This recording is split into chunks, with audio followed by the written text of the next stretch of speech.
बड़ी खबर आ रही है जम्मू कश्मीर के श्रीनगर से। श्रीनगर के हरवन इलाके में आतंकियों और सुरक्षा बल के बीच मुठभेड़ शुरू हो गई है। कश्मीर पुलिस ने ट्वीट कर एनकाउंटर की जानकारी दी है। इसी बीच खबर है कि एक आतंकी मारा गया है, हालांकि अभी तक उसकी पहचान नहीं हो पाई है। पुलिस और सुरक्षा बल ने पूरे इलाके को घेर लिया है और सर्च ऑपरेशन चला रही है। तो ये खबर आ रही है जम्मू कश्मीर से। जम्मू कश्मीर में जहां पर जो श्रीनगर के हरवन इलाके में आतंकियों और सुरक्षा बल के बीच मुठभेड़ शुरू हो गई। कश्मीर पुलिस ने ट्वीट कर इस एनकाउंटर की जानकारी दी। इस बीच खबर यह भी आई कि आतंकी एक मारा भी गया है, हालांकि अभी तक उसकी पहचान नहीं हो पाई है। तो पुलिस और सुरक्षा बल ने पूरे इलाके को घेर लिया है और सर्च ऑपरेशन चला रही है। अमृतसर के स्वर्ण मंदिर में सिख मर्यादा की बेअदबी की कोशिश का मामला सामने आया। खबर है कि बेअदबी की कोशिश करने वाले शख्स की वहां मौजूद लोगों ने पीट कर हत्या कर दी। बताया गया कि आरोपी शख्स श्री हरमंदिर साहिब में जंगले को फांद कर श्री गुरु ग्रंथ साहिब जी के स्वरूप के पास पहुंचा। आरोप है कि वहां दरबार साहिब में उस शख्स ने सिख मर्यादा की बेअदबी की कोशिश की, जिसके बाद भीड़ ने आरोपी को मौत के घाट उतार दिया। घटना के तुरंत बाद एसजीपीसी की टास्क फोर्स ने हालात पर काबू पाया। इस घटना के बाद वहां कई गुस्साए लोगों ने प्रदर्शन भी शुरू कर दिया। वहीं सीएम चन्नी ने जांच के आदेश दिए हैं।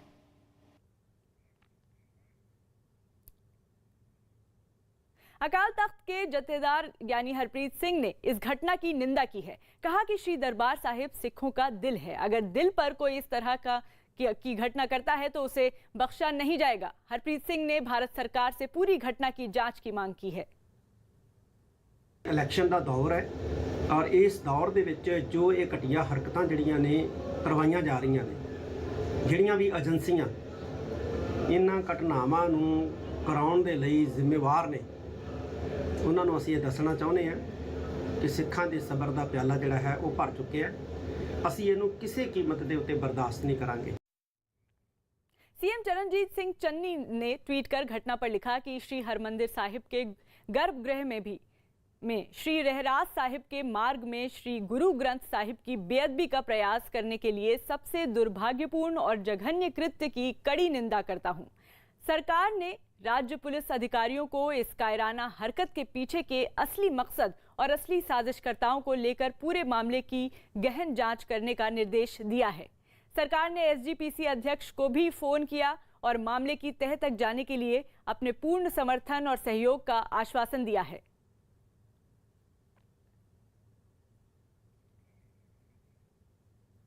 पंजाब के पूर्व मुख्यमंत्री प्रकाश सिंह बादल ने बेअदबी की घटना की निंदा की है। कहा कि इसके पीछे कोई बड़ी साजिश हो सकती है। पूर्व मुख्यमंत्री ने केंद्र सरकार या न्यायिक स्तर पर जांच की मांग की और ਇਹਦੀ बड़ी कोई ਵੱਡੀ साजिश हो सकती है तो ਇਹ साजिश ਨੂੰ बेनकाब करना बहुत जरूरी है। इसलिए मैं सेंट्रल गवर्नमेंट या कोई जुडिशियल एजेंसी ਇਹਦੀ ਵੱਡੀ ਇਨਕੁਆਇਰੀ करे ताकि ਜਿਹੜਾ ਲੋਕਾਂ ਦੇ ਹਿਰਦੇ ਅੱਜ ਇਹਨੇ ਉਹਨਾਂ ਦੇ ਸੱਟ ਵੱਜੀ ਹੈ उन्होंने इस चीज की पता लग सके। वहीं पंजाब कांग्रेस नेता सुनील जाखड़ ने कहा कि कुछ शक्तियां माहौल खराब करने की कोशिश में हैं। चुनाव से बिल्कुल पहले ऐसी घटना किसी साजिश की तरफ इशारा करती है। पुलिस और लोगों को सतर्क रहने को कहा है। ਆਪਾਂ ਨੂੰ ਸਾਰਿਆਂ ਨੂੰ ਜਿੱਥੇ ਪੁਲਿਸ ਸਚੇਤ ਹੋਏ ਉੱਥੇ ਮੈਂ ਸਮਝਦਾ ਪੂਰੇ ਸਮਾਜ ਨੂੰ ਵੀ ਸਚੇਤ ਰਹਿਣਾ ਪਊਗਾ ਵੀ ਇਸ ਕਿਸਮ ਦੀ ਘਟੀਆਂ ਹਰਕਤਾਂ ਤੋਂ ਉਹ ਭਾਵੁਕ ਹੋ ਕੇ ਲੋਕਾਂ ਨੂੰ ਉਤੇਜਿਤ ਕਰਨਾ ਚਾਹੁੰਦੇ ਉਸ ਤੋਂ ਬਚਣਾ ਚਾਹੀਦਾ ਆਪਾਂ ਨੂੰ। बीजेपी नेता मनजिंदर सिंह सिरसा ने कहा कि श्री दरबार साहिब की घटना बहुत ही निंदनीय है। इस घटना के पीछे बहुत बड़ी साजिश है। इससे पहले भी श्री दरबार साहिब में सरोवर में गुटका साहिब के साथ बेअदबी हुई थी। साथ ही कहा कि इस मामले में देश के गृह मंत्री अमित शाह से बात हुई। उन्होंने किसी प्रकार की भी जांच होगी उसमें सहयोग की बात कही है।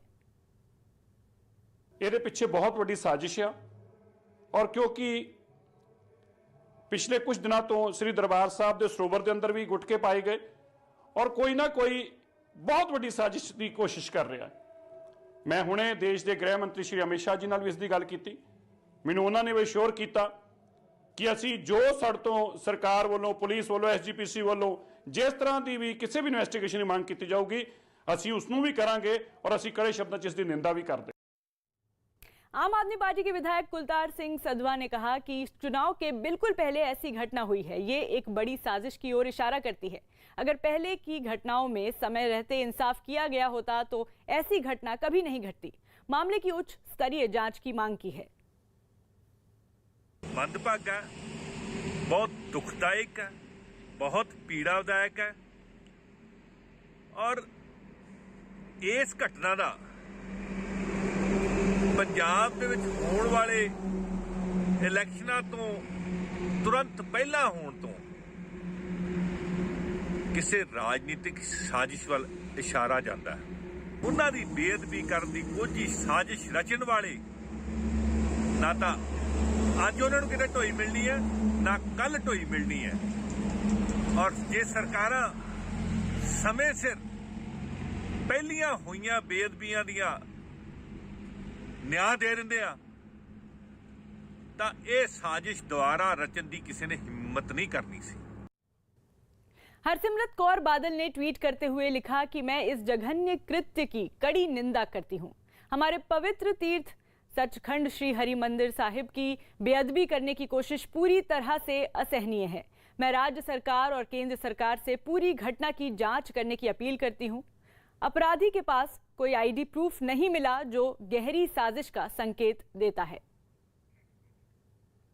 कैप्टन अमरिंदर सिंह ने ट्वीट करते हुए लिखा कि दरबार साहिब में श्री गुरु ग्रंथ साहिब जी की बेअदबी के प्रयास की घटना की कड़ी निंदा करते हैं। सरकार को इस बात की तह तक जाना चाहिए कि इस आदमी ने इतना घिनौना काम क्यों किया।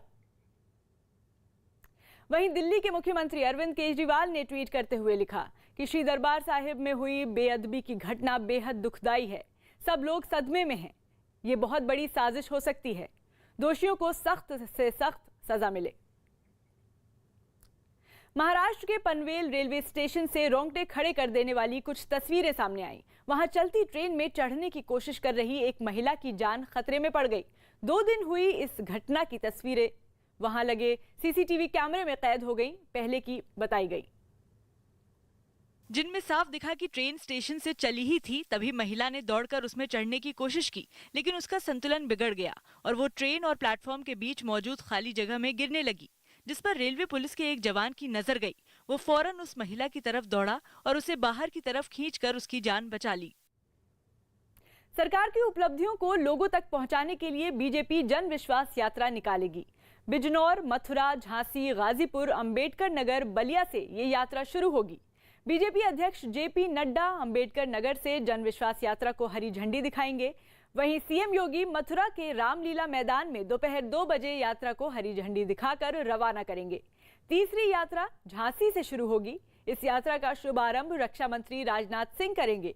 केंद्रीय मंत्री नितिन गडकरी बिजनौर में जन विश्वास यात्रा की शुरुआत करेंगे और जनसभा को संबोधित करेंगे। मध्य प्रदेश के मुख्यमंत्री शिवराज सिंह चौहान बलिया से विश्वास यात्रा की शुरुआत करेंगे और इसका समापन बस्ती में होगा। छठी यात्रा गाजीपुर से शुरू होगी, जिसका शुभारंभ केंद्रीय मंत्री स्मृति ईरानी करेंगी और इसका समापन अमेठी में होगा। इन यात्राओं में केंद्र की मोदी सरकार और यूपी की योगी सरकार की उपलब्धियों को जनता को बताया जाएगा। उत्तराखंड के चुनावी रण में बीजेपी के राष्ट्रीय अध्यक्ष उतर चुके हैं। न्यूज 18 से बातचीत में जेपी नड्डा ने कहा कि बीजेपी उत्तराखंड में सारे रिकॉर्ड तोड़ेगी। राज्य में फिर बीजेपी की सरकार बनने जा रही है। डबल इंजन सरकार से उत्तराखंड बदला हुआ दिख रहा है। हर ओर विकास के काम दिख रहे हैं। जेपी नड्डा ने शनिवार को हरिद्वार से विजय संकल्प यात्रा की शुरुआत की। सर, आप यहाँ पहली बार नहीं आ रहे, उत्तराखंड में आपका ये कई बार ये दौरा हो चुका है, तो पहले तो कैसे लग रहा है इस बार के चुनाव को लेकर? क्या इतिहास बनाएगी इस बार बीजेपी? देखिए, उत्तराखंड में डबल इंजन की सरकार, आदरणीय मोदी जी का आशीर्वाद और नीचे पुष्कर सिंह धामी जी ने जो सारे काम को आगे बढ़ाया है, जमीनी स्तर पर बहुत काम हुआ है। एक बदल रहा उत्तराखंड हम देख रहे हैं। सर लेकिन उत्तराखंड का इतिहास रहा, एक तरीके का दंश रहा है कि हर बार एक बार बीजेपी एक बार कांग्रेस, अब बीजेपी सत्ता में है। आपको लगता है ये नया रिकॉर्ड इस नए राज्य में बनेगा? बिल्कुल, हम प्रो इनकम्बेंसी में चुनाव में जा रहे हैं। 5 साल बाद जो हमको उत्साह दिख रहा है वो स्पष्ट बताता है कि उत्तराखंड की जनता मोदी जी को आशीर्वाद देने के लिए और पुष्कर सिंह धामी को शाबाशी देने के लिए आतुर है और वो पूरा सपोर्ट भारतीय जनता पार्टी के कमल के निशान को करने वाली है। वहीं कुमाऊं मंडल में आज विजय संकल्प यात्रा की शुरुआत हो रही है। बागेश्वरी में भगवान बागनाथ मंदिर में पूजा अर्चना के बाद केंद्रीय मंत्री अनुराग ठाकुर और उत्तराखंड के सीएम पुष्कर सिंह धामी यात्रा की शुरुआत करेंगे। कुमाऊं मंडल में यात्रा 1890 किलोमीटर की दूरी तय करेगी। 6 जनवरी को सीएम की विधानसभा खटीमा में इसका समापन होगा।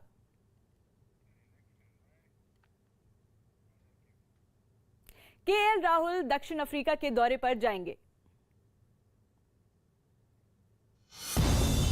दक्षिण अफ्रीका के खिलाफ टेस्ट सीरीज के लिए रोहित शर्मा की जगह केएल राहुल को उप कप्तान की जिम्मेदारी सौंपी गई। रोहित शर्मा चोट की वजह से ये टेस्ट सीरीज नहीं खेल पाएंगे।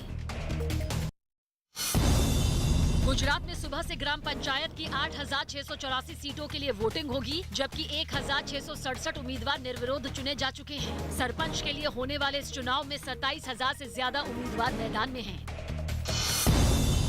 यूपी के फिरोजाबाद में आगरा एक्सप्रेसवे पर 2 गाड़ियों के बीच टक्कर हो गई, जिसमें कई लोग घायल हो गए। इस हादसे के बाद वहां पहुंची न्यूज 18 की टीम ने जख्मी हालत में सड़क पर पड़े लोगों की मदद की और उन्हें एम्बुलेंस की मदद से अस्पताल भिजवाया।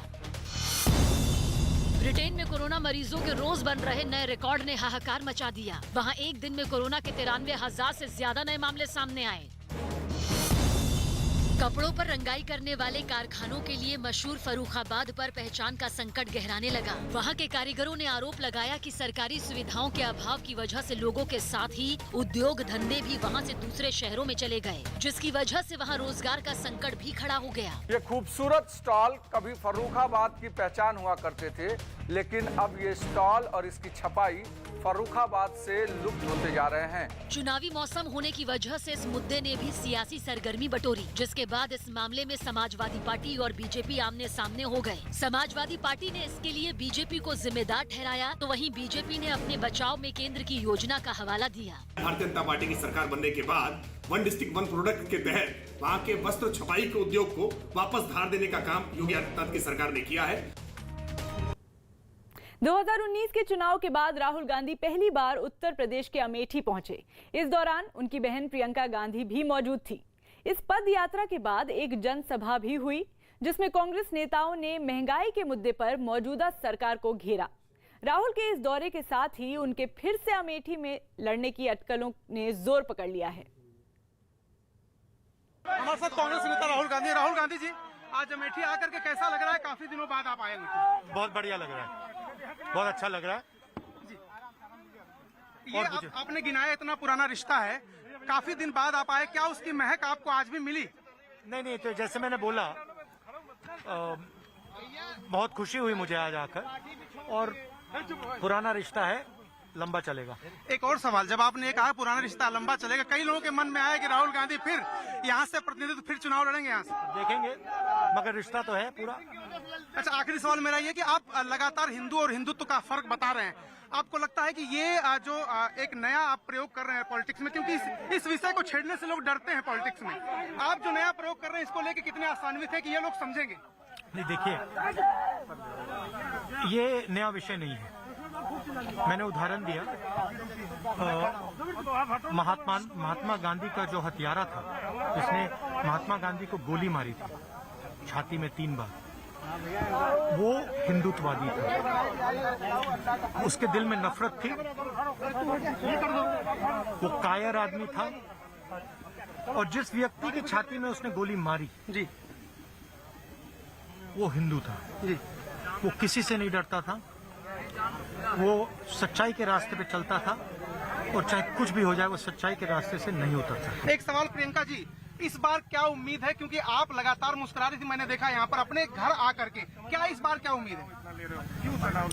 उम्मीद तो यही है कि अच्छा करेगी कांग्रेस। हम लोग लड़ रहे हैं, सबसे ज्यादा हम लड़ रहे हैं। बाकी जितने भी विपक्ष के दल हैं आपने देखा है, आप यहाँ देख रहे हैं पिछले 2 सालों से लड़ नहीं रहे हैं, हम लड़ रहे हैं। तो उम्मीद तो ये, हमने संगठन भी बनाया अपना, उम्मीद तो यह है कि अच्छे नतीजे आएंगे। बहुत लोग मैम कह रहे हैं कि 2024 की भी तैयारी प्रियंका गांधी उत्तर प्रदेश में बहुत एक्सटेंसिव अंदर तक जाके कर रही है, 2024 2022 दोनों एक साथ। क्यों नहीं, जैसे एक्सटेंसिवली हम कर रहे हैं, हम एकदम मतलब अब ग्राम तक हमने अपना संगठन बना दिया है जो पिछले 30 सालों से नहीं बना था। तो बिल्कुल हम लगातार काम करते रहेंगे और हम सत्ता के लिए नहीं कर रहे हैं।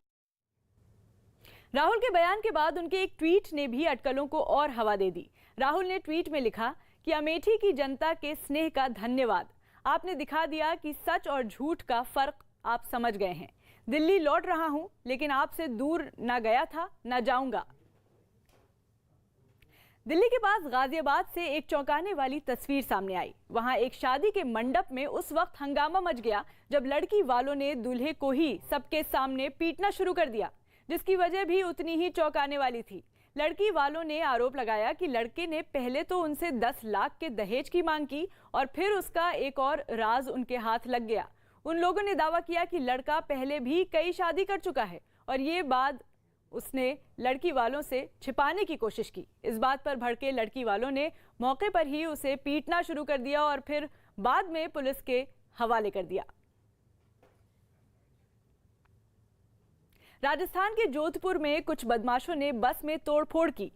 इतने पर भी बदमाशों का मन नहीं भरा तो बस में आग लगा दी। बस देखते ही देखते धू धू कर जलने लगी। बदमाशों ने बीच सड़क पर सवारियों को बस से नीचे उतरवाया और तोड़फोड़ करने लगे। घटना के बाद लोग इधर उधर भागने लगे। उन्हें समझ नहीं आया कि मामला क्या है। करीब आधा दर्जन बदमाश लोहे के सरियों और डंडों से हमला करते रहे। पुलिस ने बताया कि मामला पैसों के लेन देन का था। आरोपियों की गिरफ्तारी के लिए डिस्ट्रिक्ट स्पेशल टीम को लगा दिया।